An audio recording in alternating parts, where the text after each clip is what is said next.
Welcome back to the Wasteland, everybody. Welcome back to Fallout New Vegas, where we are once again going to be taking a look at the explosive weapons. This time we're going to be taking a look at all of the thrown explosive weapons. So this will cover everything from the humble stick of dynamite all the way up to some really crazy grenades like the holy frag grenade. Thrown explosives are generally what you're going to be using throughout the early and mid game of an explosive playthrough run, just because you get them more often than necessarily explosive ammo like 40mm or 25mm. Maybe you get lucky with a couple merchants. But dynamite and frag grenades are kind of going to be your go-to, or if you get the Mad Bomber perk, then a couple other ones like Ting grenades. Let's begin this list with our very first one, which is the stick of dynamite. This is probably going to be the very first explosive that you find. You can get this from Easy Pete. There's a ton of powder gangers that have this. There's a ton of dynamite just laying around Good Springs in the nearby area. It's also not very difficult to find merchants that are selling dynamite. This requires 0 explosives and only 1 strength to wield. I didn't even know throwing explosives actually required a strength amount, but apparently it does. Dynamite you can use just with the base character on any character. This does okay damage when it goes off, but it does have a fuse on it, so it does take some time, although most explosives in this game generally have a fuse on them. Dynamite's not too bad, although it can bounce a little bit strange, I found, compared to some of the other grenades. I find like the frag grenade and the incinerary grenade a bit more consistent than dynamite. Just like all explosives, this has no crit damage on it. Don't build crits for explosives.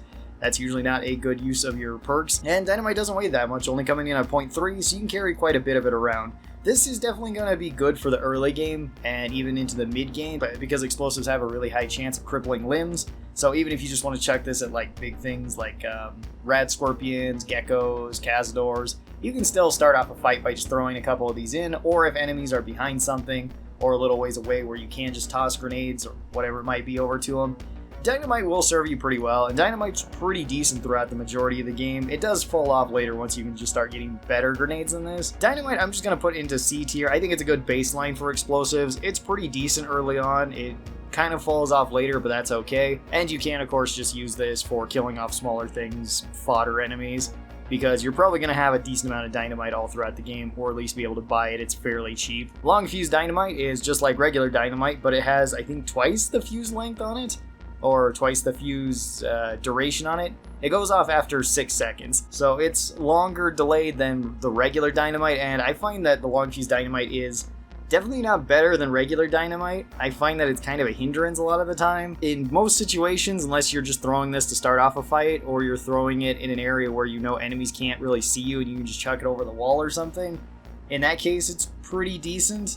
But otherwise, it's just dynamite that takes longer to go off, which rarely helps you a lot of the time. Maybe if you're really trying to chuck these, you can get a little bit more value out of them than the regular dynamite, but that's about the only situation where it's really going to help to have a long fuse time. If you're just throwing it at the same range as dynamite, this one's just worse. So this one I'm going to put into D tier. I usually don't really like using the long fuse dynamite just for that reason. Same 0 explosives needed and 1 strength, as well as deals the same damage, same DPS, has the same crit modifier. I think it has the same action points, same weight. Everything is the same about it, it's just it takes longer to go off. Our next grenade is the Incinerary grenade. The Incinerary grenade is pretty awesome. This one requires 50 explosives and 2 strength. This one deals a little bit more damage than the dynamite does. Not too much more, but a little bit more.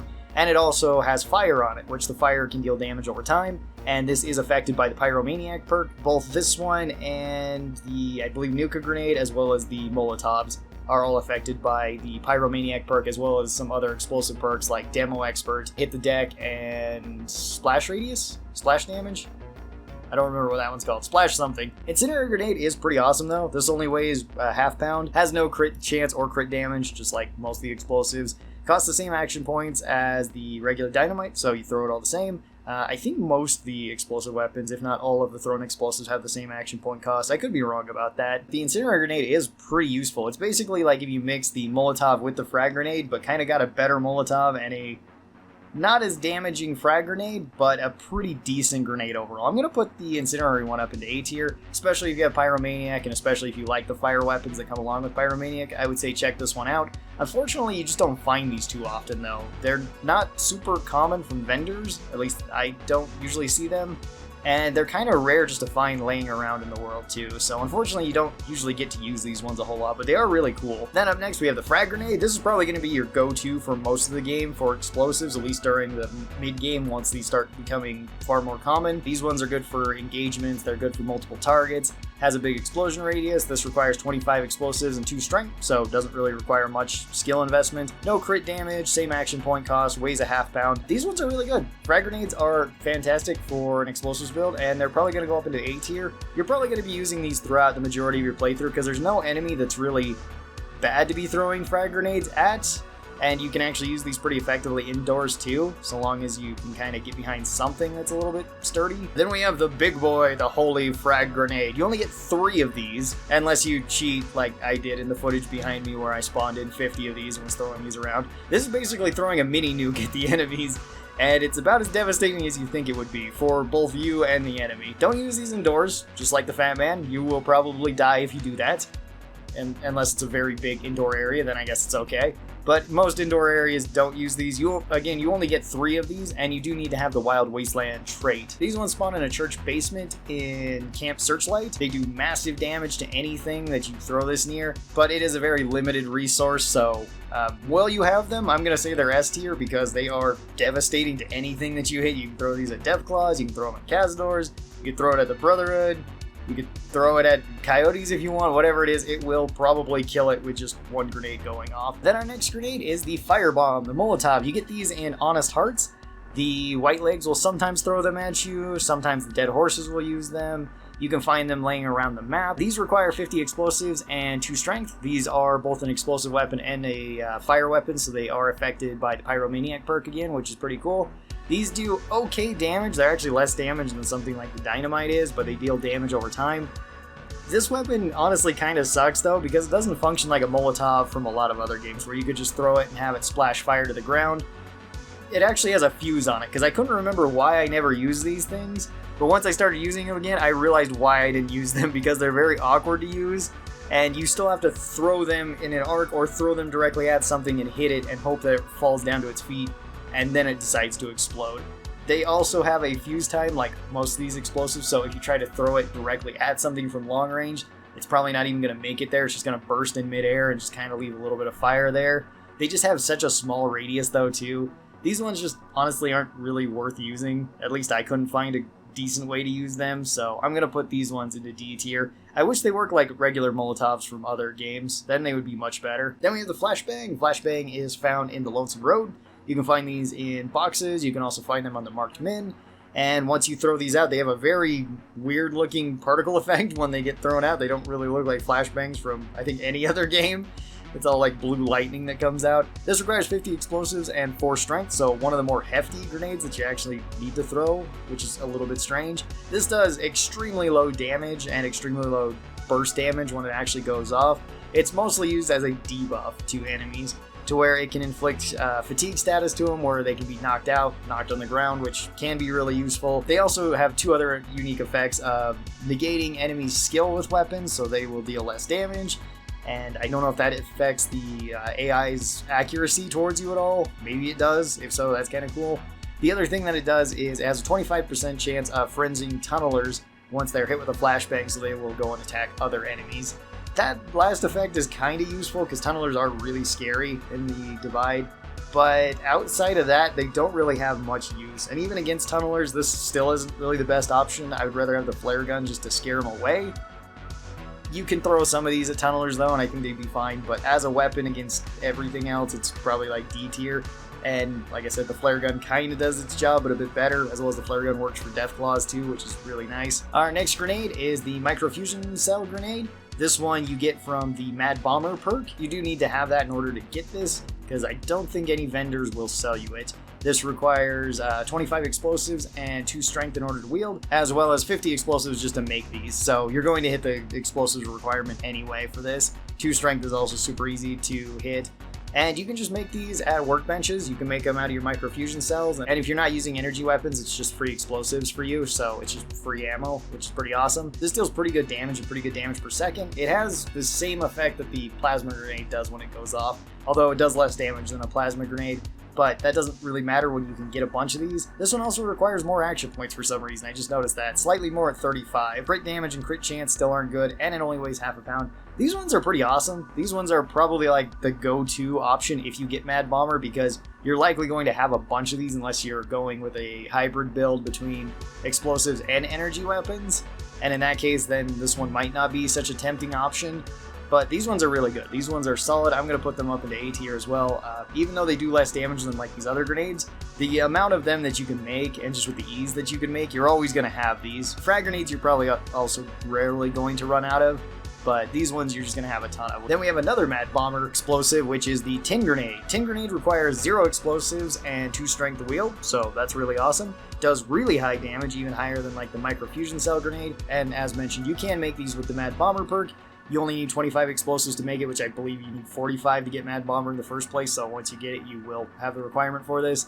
This one also requires slightly more action points at 35, which is a little bit of a downside. On this one, all you need is pistol powder, a tin grenade, and some duct tape, which all are pretty common things to find. You can just buy pistol rounds, buy 9mm or something, and then scrap them at a workbench.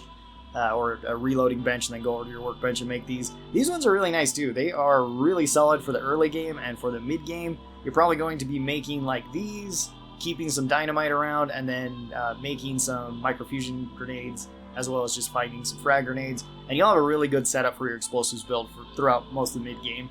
Again, these kind of fall off. They don't do as much damage as frag grenades by a little bit. They're very comparable to frag grenades, so I'm also going to put them into A tier. So yeah, these are basically just as good as one another, and all 3 of these grenades up here are just really nice to have. I mean, even the Incinerators are, it's just you don't find them too often. Then our next grenade is the Nuka grenade. Once again, another Gunrunner's Arsenal grenade, one that you can make with Mad Bomber.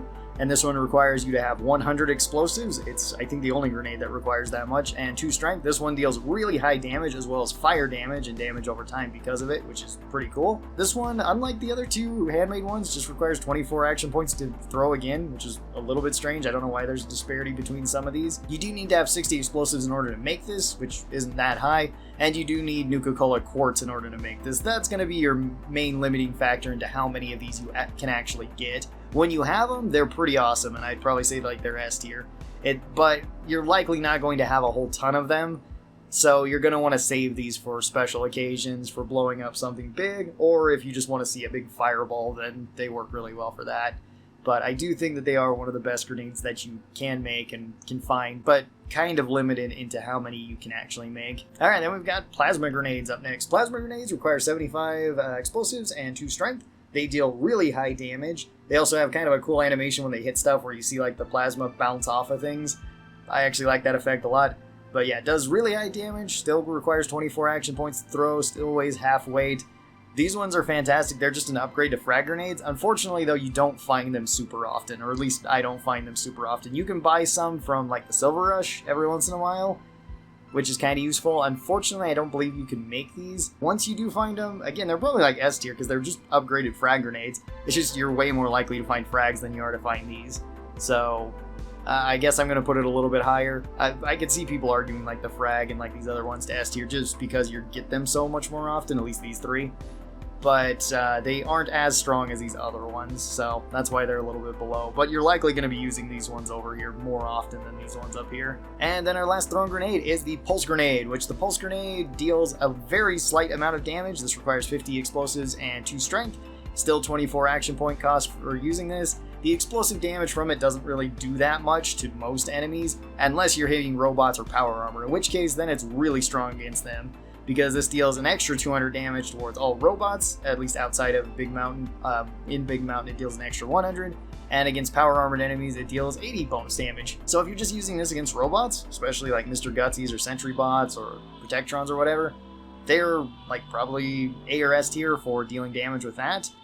But if you're trying to use them for anything else, then they're D tier because they just don't do much damage. So I think I'm going to put them A tier. I don't think they're quite as good as these other grenades, but if you want to save a couple of them and then just throw them at Securitrons or Mr. Gutsies or Sentry Bots or whatever it might be, they're really good for that. And I do actually like keeping these on even a non-explosive character build, just keeping like 5 of them, just in case I do run across those, or I'm going to Big Mountain, then I'll grab a bunch of them if I have them. And you can just chuck them at the Robo Scorpions, and you still do pretty decent damage towards them too. So our list looks a little bit weird because I don't have anything in B tier, but this is kind of relative to all weapons, or at least I try to keep it relative to all weapons, and I believe that this is where I put kind of all the grenades. Tell me your thoughts on all of the thrown grenades and thrown other things like the firebomb. Which ones are your favorite?